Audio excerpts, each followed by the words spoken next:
पिछले 1-2 सालों से कई बार सरला जी अपनी एक इच्छा पंडित जी को बता चुकी हैं कि वो तीर्थ यात्रा पर जाना चाहती हैं।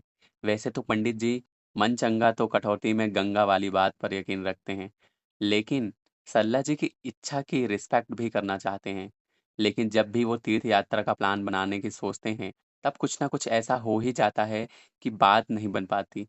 सरला जी की इस इच्छा के बारे में दोनों बेटे भी जानते हैं और कई बार कह भी चुके हैं कि आने-जाने और दर्शन के सारे अरेंजमेंट वो कर देंगे और पंडित जी और सल्लत जी बस खुद को रेडी करें। जब तक पंडित जी जॉब करते थे, तब तक सोचते थे कि रिटायरमेंट के बाद बस यही सब करना है, घूमना-फिरना और वो सब काम करना है, जो ज़िंदगी की भाग-दौड़ में नहीं कर पाए थे। हम सोचते हैं कि कितनी मूर्खता की बात थी, अपनी हर छोटी-बड़ी खुशी को पोस्टपोन करते जाना। ये जानते हुए कि आने वाले कल तो क्या, आने वाले पल का भी किसी को पता नहीं होता। जब से पंडित जी गीता ज्ञान सेशन करने लगे हैं, बहुत बिज़ी रहने लगे हैं। सरला जी भी उन्हीं के साथ आती-जाती हैं। लेकिन पंडित जी अक्सर सोचते हैं कि अपनी वाइफ़ की इच्छा पूरी करना उनकी ड्यूटी है। इसे जितना जल्दी पूरा कर लिया जाए बेहतर है। गीता ज्ञान ने उन्हें यह भी सिखाया है कि ज़िंदगी का मतलब आज और अभी में है। बीता हुआ कल और आने वाला कल कोई मायने नहीं रखता। कुछ संयोग ऐसे होते हैं जो अचानक ही बन जाते हैं। जब हम उनके बारे में बिल्कुल भी नहीं सोच रहे होते, तभी कुछ ऐसा हो जाता है कि जो काम बरसों से नहीं हो पा रहे हैं, वो तुरंत हो जाते हैं। इसलिए इन्हें भगवान की इच्छा से हुए काम कहा जाता है। 2 दिन पहले सुबह-सुबह ऐसे ही एक संयोग हुआ, जब पंडित जी के पास उनकी कॉलोनी की वेलफेयर एसोसिएशन से कॉल आया। कॉल करने वाले एसोसिएशन के सेक्रेटरी अनूप जी थे। अनूप जी ने बताया कि 2 दिन बाद एसोसिएशन ने सभी रजिस्ट्रेशन के लिए एक मीटिंग कॉल की है और हर फैमिली से एक मेंबर को उसमें आना है। पंडित जी ने कहा कि अगर वो फ्री हुए तो खुद आ जाएँगे, नहीं तो सरला जी आ जाएँगी। मीटिंग में पंडित जी ही गए थे। उन्होंने अनूप जी से मीटिंग कॉल करने का रीज़न पूछा तो अनूप जी ने बताया कि उनके पास कहीं से एक बहुत अच्छा प्रपोज़ल आया है। जिसे वे सभी लोगों के साथ शेयर करना चाह रहे थे। इसलिए उन्होंने इतने शॉर्ट नोटिस पर सबको बुलाया है। जब सब लोग आ गए तब अनूप जी ने मीटिंग स्टार्ट करने की फॉर्मेलिटीज़ की और बहुत जल्दी अपने टॉपिक पर आ गए। उन्होंने बताया कि उनका बहुत अच्छा दोस्त सुधीर एक ट्रैवल एजेंसी का मालिक है। उसकी एजेंसी के पास एक बहुत बड़ी बुकिंग आई थी, जिसमें एक बस भरकर लोगों को 4 धाम यात्रा पर ले जाने की पूरी तैयारी हो चुकी थी। यह पूरा ग्रुप सीनियर सिटीज़न का था, इसलिए इनके लिए बस से लेकर ड्राइवर तक का बहुत ध्यान रखा गया था। होटल वगैरह की भी बुकिंग कर दी गई थी। लेकिन ऐन मौके पर उस ग्रुप के कुछ लोगों को हेल्थ रिलेटेड इश्यूज़ हो गए थे, इसलिए ये टूर ही कैंसल हो गया। अब ट्रैवल एजेंसी वाला चाहता है, ऐसे ही कोई ग्रुप अगर फिर से रेडी हो जाए, तो उसकी बुकिंग वगैरह के पैसे बच जाएँगे, वरना पूरा अमाउंट उसे रिफंड नहीं मिल पाएगा। उसने अनूप जी से बात की कि अगर उसकी कॉलोनी के कुछ लोग रेडी हो जाएं, तो उन्हें बहुत अच्छे डिस्काउंट पर टूर करा सकता है। इसलिए अनूप जी ने मीटिंग बुलवाई थी। अगर हमारी कॉलोनी से कोई खासकर सीनियर सिटीजन 4 धाम यात्रा पर जाना चाहे, तो ये बहुत अच्छा मौका हो सकता है। अनूप जी की बात सुनकर पंडित जी मुस्कुराने लगे। उन्हें लगा कि सरला जी शायद बहुत सच्चे दिल से यह चाह रही थी, तभी तो उनकी विश पूरी होने जा रही है। सबसे पहले खड़े होते हुए पंडित जी ने कहा कि वो सरला जी के साथ जाना चाहेंगे, अगर बाकी लोग भी तैयार हो जाएं तो। पंडित जी की बात सुनते ही एक-एक करके सभी तैयार हो गए और देखते ही देखते पूरा ग्रुप तैयार हो गया। जिस काम को इतने सालों से नहीं कर पाए, वो आज बस 15 मिनट में प्लान हो गया था। अनूप जी ने कहा कि कल वो अपने फ्रेंड सुधीर जी को कॉल कर लेंगे और जो भी फॉर्मेलिटीज़ हैं, उन्हें डिस्कस कर लिया जाएगा।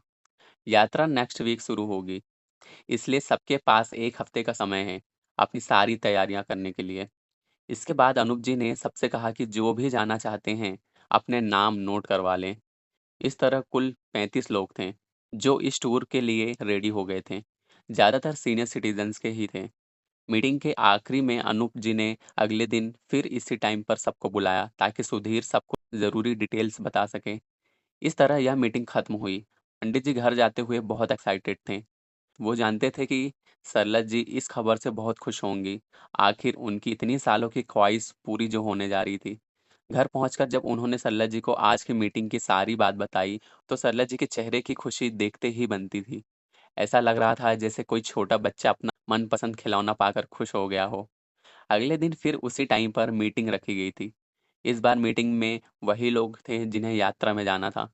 सुधीर जी ने आकर सबसे पहले सबको धन्यवाद कहा और फिर यात्रा के डिटेल्स के बारे में बताया कि यात्रा कब और कहाँ से शुरू होगी, पूरी यात्रा का रूट क्या रहेगा और यात्रा पर जाने के लिए क्या-क्या तैयारियां की ज़रूरत है। उन्होंने बताया कि हर यात्री को अपना कंप्लीट मेडिकल चेकअप करवाना ज़रूरी है और दवाइयों के साथ डॉक्टर का पर्चा भी साथ रखना ज़रूरी है।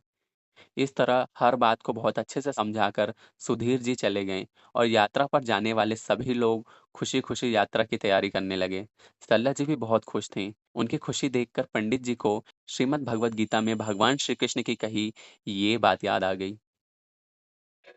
अनपेक्ष शुचिर्दक्ष उदासीनो गतव्यथा सर्वारंभ परित्यागी यो मद्भक्तः स मे प्रियः। इस श्लोक में भगवान श्री कृष्ण अर्जुन से कहते हैं कि हे अर्जुन, जो मनुष्य किसी भी प्रकार की इच्छा नहीं करता है, जो शुद्ध मन से मेरा ध्यान करता है, जो सभी कष्टों के प्रति उदासीन रहता है और जो अपने कर्मों को मुझे अर्पण करता है, ऐसा भक्त मुझे प्रिय होता है। किसी-किसी भक्त को तो भगवान के दर्शन की भी एक्सपेक्टेशन नहीं होती। भगवान दर्शन दे तो आनंद और ना दे तो भी आनंद। ऐसे भक्त के पीछे-पीछे भगवान खुद ही घूमा करते हैं। आसान शब्दों में इसका मतलब यह है कि भगवान कहते हैं कि जो इंसान हर तरह की परेशानी को वैसे ही सँभाल लेता है, जैसे अपने सुख को सँभालता है, जो अपने सभी कामों को मुझे सौंप देता है और मन में अहंकार नहीं पालता कि ये मैंने किया, ऐसा भक्त मुझे प्यारा लगता है। उसे इस बात से भी मतलब नहीं होता कि भगवान मुझे दर्शन देंगे कि नहीं, उसे बस अपने अच्छे कामों और भक्ति से मतलब होता है। सरला जी को देखकर पंडित जी को लगता है कि सच में उनकी भक्ति बिल्कुल वैसी ही है, जैसे श्रीमद् भगवद गीता में भगवान श्री कृष्ण ने बताई है। भगवान ने कहा है कि जो मनुष्य ना तो किसी के मन को कंफ्यूज, डिस्ट्रैक्ट और परेशान करता है और ना ही दूसरे किसी की बातों या कामों से डिस्ट्रैक्ट होता है, जो खुशी और डर से मुक्त होता है, वो मुझे बेहद प्रिय है। अगर कोई खुद को सच्चा भक्त समझता है, तब सच्चे भक्तों के लिए यह श्लोक समझना बहुत ज़रूरी है। भगवान के कहने का यह मतलब है कि सच्चे भक्त को इस संसार में इस ढंग से रहना चाहिए कि उनके द्वारा किसी के मन को ठेस ना लगे। जबकि इस दुनिया में ऐसे भी बहुत लोग मिलेंगे जो बिना बात ही आपको सताना चाहेंगे, क्योंकि यही उनका स्वभाव है। पंडित जी ने भगवान से प्रार्थना की कि सबके मन को सच्ची भक्ति से भर दें और सबको अपनी शरण में ले लें। और इसी तरह से यह एपिसोड भी यहीं समाप्त होता है, जिसे आप सुन रहे थे एसवाई के क्रिएटर के शो पर।